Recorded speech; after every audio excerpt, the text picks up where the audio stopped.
Assalamualaikum warahmatullahi wabarakatuh. Perkenalkan, kami dari kelompok 1 akan membahas apa itu termokimia. Perkenalkan, nama saya Rumi Aulia. Saya Alika Andriani. Saya Tiara Nindi. Saya Dewa Kumpul. Saya Yudian Pratama dari kelas ya. Saya Muhammad Fandi. Kami dari kelas 11 Nah, dalam ilmu kimia banyak panas yang dilepas atau diserap dalam suatu reaksi yang dipelajari dalam termokimia. Contohnya mesin motor sangat berat karena reaksi pembakaran antara bensin dan udara. Lingkungan adalah dua komponen utama yang selalu terkait satu sama lain. Secara umum, sistem adalah bagian yang kita fokuskan atau pelajari dalam suatu eksperimen atau reaksi kimia. Sedangkan lingkungan adalah segala sesuatu di luar sistem tersebut yang dapat berinteraksi dengan pribadi menjadi tiga. Yang pertama yaitu sistem terbuka yang memungkinkan perpindahan kalor dan materi. Dan yang kedua, sistem tertutup yang hanya memungkinkan terjadinya perpindahan kalor, tetapi tidak dalam perpindahan materi. Dan yang ketiga, sistem terisolasi yang tidak memungkinkan terjadinya perpindahan dari kalor maupun materi. Tapi perubahan entalpi adalah semua energi yang dimiliki oleh sistem disebut dengan entalpi yang dilangsungkan dengan H. Entalpi tidak bisa diukur, tetapi perubahan entalpi atau H bisa diukur. Entalpi sama dengan H, perubahan entalpi sama dengan delta H. Dalam reaksi kimia, reaktan berubah menjadi produk. Jadi delta H sama dengan H produk dikurang H reaktan. Jika tekanan tetap, maka delta H sama dengan banyaknya kalor yang diserap atau dilepas. Berdasarkan hal itu, reaksi termokimia dibagi menjadi dua, yaitu reaksi eksoterm dan reaksi endoterm. Ini adalah sistem dan ini adalah lingkungan. Reaksi ekstrim adalah reaksi yang melepaskan kalor ke lingkungan. Karena sistem mengalami kenaikan suhu, pelepasan kalor menyebabkan entalpi reaksi berkurang, sehingga delta Q bernilai negatif. Contoh reaksi ekstrim adalah kayu yang dibakar akan melepaskan kalor sekitarnya H lebih besar daripada hal yang kebalikan dari ekstrim. Reaksi endotrim adalah reaksi yang menyerap kalor dari lingkungan. Karena sistem mengalami penurunan suhu, hal produk lebih besar daripada hal reaktan. Dan ini gambarnya mengalami suhu menurun dari kalor. Menyerahkan kalor menyebabkan entalpi reaksi bertambah sehingga data H bernilai positif. Contoh reaksi endotrim adalah proses fotosintesis yang menyerapkan kalor dari matahari, dan ini gambarnya lebih kecil daripada hal reaktan. perubahan entalpi yang diukur dalam keadaan standar yaitu pada suhu 25 derajat Celcius dan pada tekanan 1 atom disebut dengan perubahan entalpi standar. Perubahan entalpi standar dibedakan sebagai berikut. Yang pertama ada perubahan entalpi pembentukan standar. Adalah perubahan entalpi pada pembentukan satu mol zat dari unsur-unsurnya yang diukur pada keadaan standar. Karena satu mol zat, maka koefisien produknya juga harus 1. Yang kedua ada perubahan entalpi penguraian standar. Penguraian standar adalah perubahan entalpi pada penguraian satu mol zat menjadi unsur-unsurnya.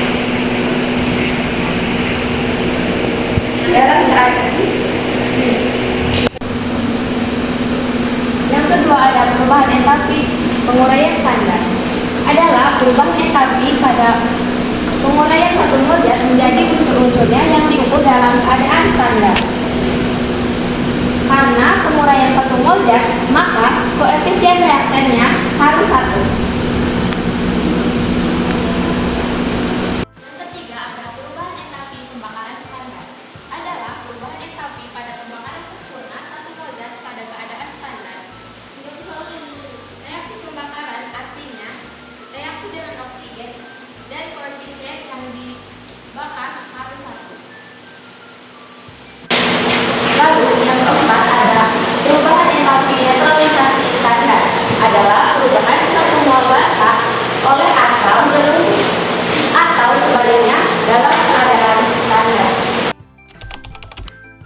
menghitung perubahan entalpi pada suatu reaksi kimia ada 4 cara. Yang pertama, menggunakan cara kalorimeter. Cara ini digunakan untuk menentukan perubahan kalornya. Kalor reaksi sama dengan min dalam kurung kalor sistem ditambah kalor kalorimetri. Kalor sistem dapat dihitung dengan rumus massa total dikali kalor jenis zat dikali perubahan suhu. Sedangkan kalor kalorimetri dapat dihitung dengan rumus kapasitas kalor kalorimetri dikali perubahan suhu. Karena perubahan entalpi adalah banyaknya kalor tiap mol zat, maka delta H sama dengan kalor reaksi dibagi dengan jumlah mol. Berikut ini adalah contoh soal menggunakan cara kalor kalorimeter. Nah, di sini misalnya ada 10 gram NaOH dimasukkan ke dalam kalorimeter yang berisi 150 gram air jika kalor jenis air sama dengan 4,2 gram Joule per derajat Celcius dan selisih suhu sebelum dan sesudah reaksi 5 derajat Celcius. Hitunglah perubahan entalpi pelarutan NaOH apabila menggunakan bejana aluminium tanpa mengabaikan banyaknya kalor dari kalorimeter. Diketahui kapasitas kalor kalorimeter sama dengan 9,1 Joule per derajat Celcius. mRNaOH sama dengan 40 gram per mol. Nah, agar lebih mudah menjawab soalnya, kita harus mencari apa yang diketahuinya dulu. Di sini yang diketahui adalah massa NaOH sama dengan 10 gram, mRNaOH sama dengan 40 gram per mol. Massa airnya adalah 150 gram. Kalor jenisnya adalah 4,2 gram Joule per derajat Celcius. Selisih suhu atau delta T adalah 5 derajat Celcius. Dan kapasitas kalor kalorimeternya adalah 9,1 Joule per derajat Celcius. Karena di sini yang dicari adalah perubahan entalpi, maka kita mencari delta H. Delta H sama dengan Ki reaksi dibagi dengan jumlah mol zatnya. Rumus Ki reaksi adalah sama dengan minus massa total dikali dengan kalor jenis zat dikali dengan delta T ditambah dengan kapasitas kalor kalorimeter dikali dengan delta T. Maka langsung saja kita masukkan Ki reaksi sama dengan minus massa totalnya yaitu 10 gram ditambah 150 gram menjadi 160 gram. Lalu dikali dengan kalor jenis zat yaitu 4,2 gram Joule per derajat Celcius dikali dengan delta T 5 derajat Celcius ditambah kapasitas kalor kalorimeter 9,1 Joule per derajat Celcius dikali dengan delta T 5 derajat Celcius. Nah, bisa kita coret gram dan derajat Celciusnya, maka satuan yang tersisa adalah Joule.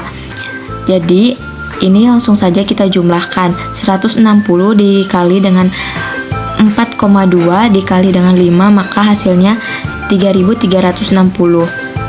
Ini juga kita jumlahkan 9,1 dikali dengan 5 yaitu hasilnya 45,5 Joule. Nah, ini kita jumlahkan lagi menjadi 3000 minus 3405,5 Joule. Karena delta T adalah Ki reaksi dibagi dengan jumlah mol zat, maka kita harus mencari jumlah mol zatnya. Mol adalah massa dibagi dengan mR, maka 10 gram dibagi dengan 40 gram per mol, hasilnya yaitu 0,25 mol. Jadi delta H sama dengan Ki reaksi minus 3405,5 Joule dibagi dengan jumlah mol zat 0,25 mol. Jadi hasilnya adalah minus 13.622 Joule. Yang kedua ada hukum Hess. Hukum Hess menyatakan bahwa perubahan entalpi pada suatu reaksi hanya bergantung kepada keadaan awal dan keadaan akhir, tidak bergantung pada jalannya reaksi. Jika jenis produk dan reaktan yang dihasilkan sama, maka nilai perubahan entalpinya juga sama. Contohnya pembentukan CO2 melalui tahapan 1 dan tahapan 2 pembentukan CO, nilai perubahan entalpinya juga sama. Ketahui diagram pembentukan gas SO3 sebagai berikut. Berdasarkan gambar diagram di atas, maka harga delta H2 adalah, dalam diagram ini, reaksi pembentukan SO3 yang berlangsung dalam satu tahapan dan dua tahapan. Untuk reaksi yang berlangsung dalam satu tahapan dilambangkan dengan delta H3 yang bernilai minus 790,4 kJ. Nilai ini diperoleh dari selisih kJ dengan minus 790,4 kJ. Kemudian pada dua tahapan, di mana tahapan pertama belerang dibakar menghasilkan SO2, perubahan entalpinya dilambangkan dengan delta H1 yang bernilai minus 539,8 kJ. Nilai ini diperoleh dari selisih awal dan akhir. Selanjutnya, pada dua tahap, SO2 dibakar menghasilkan SO3 dan perubahan entalpinya dilambangkan dengan delta H2.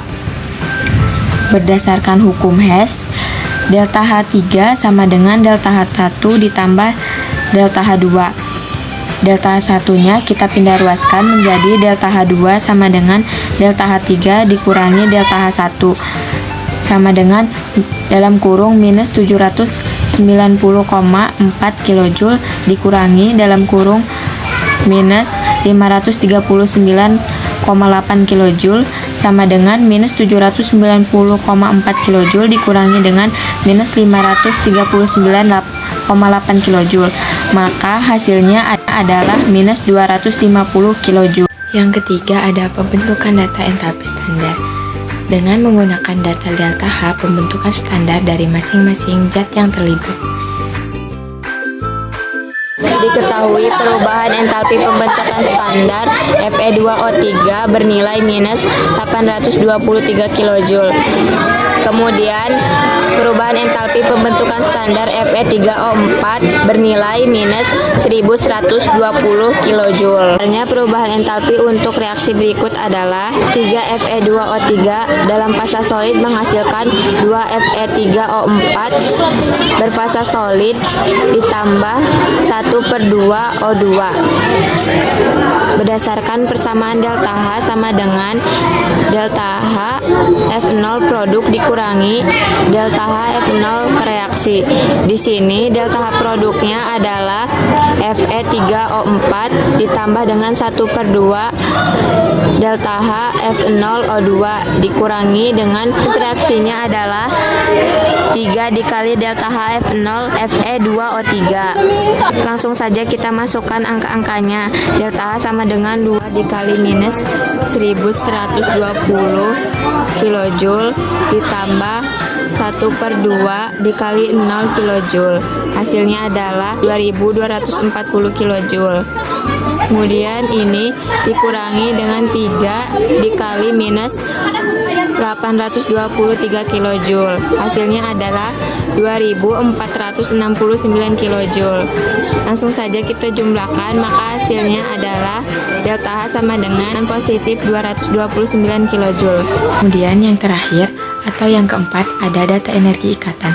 Dengan menggunakan data energi ikatan dari masing-masing zat yang terlibat, hitunglah entalpi pembakaran metanol formaldehid dengan reaksi berikut. CH3OH ditambah 1/2 O2 menghasilkan CH2O ditambah H2O. Diketahui energi ikatan rata-rata adalah CH sama dengan 415 kJ, CO sama dengan 356 kJ, OH sama dengan 460 kJ, O rangkap 2 sama dengan 498 kJ, C rangkap 2 O sama dengan 724 kJ. Nah, kita tuliskan terlebih dahulu rumus struktur dari reaksinya. Untuk metanol, rumus strukturnya seperti ini. Dan rumus struktur oksigen adalah seperti ini. Ikatan yang terjadi antara oksigen dalam oksigen di dalam O2 adalah ikatan koefisien rangkap 2. Kemudian untuk formaldehid adalah seperti ini. Dan untuk H2O, rumus strukturnya seperti ini. Berdasarkan persamaan delta H sama dengan total energi ikatan kiri kurangi total energi ikatan kanan. Pada energi ikatan kiri terdapat 3 ikatan CH, yaitu ini, dan ini. Maka bisa dituliskan 3 dikali energi ikatan CH sama dengan 3 dikali 415 kJ sama dengan 1245 kJ. Kemudian ada ikatan CO, yaitu ada 1. Bisa kita tuliskan di sini 1 kali energi ikatan CO sama dengan 356 kJ. Kemudian ada Kemudian untuk yang berikutnya itu dihitung seperti yang awal, hingga hasilnya seperti ini. Delta H sama dengan energi ikatan kiri dikurangi energi ikatan kanan. Maka delta H adalah 2313 kJ dikurangi dengan 2480 kJ, hasilnya adalah minus 167 kJ.